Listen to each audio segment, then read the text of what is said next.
Ayan guys, at day 41 naglo-loading na kami ng aming mga napulot na bote at lata. I-dispose na natin pagkatapos ng simba. Sadly umuulan ngayon, kaya lang kailangan na nating ma-dispose to.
Yan, na-loading ko na.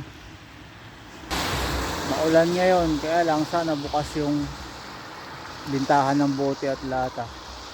Bottles 71 pieces. Yan po magiging ano niya, 7.50.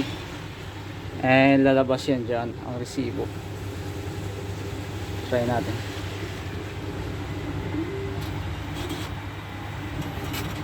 Yay! Ayan na.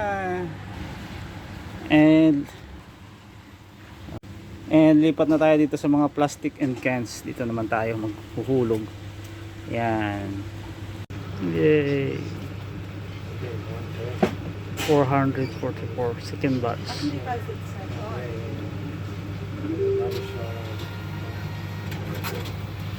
Yep.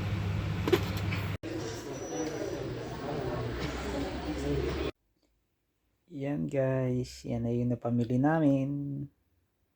Yan yung bayad sa mga lata at cans tsaka sa mga bottles. So in total of $102 din siya lahat for almost 1,000 pieces ng mga halo-halong lata and bottles.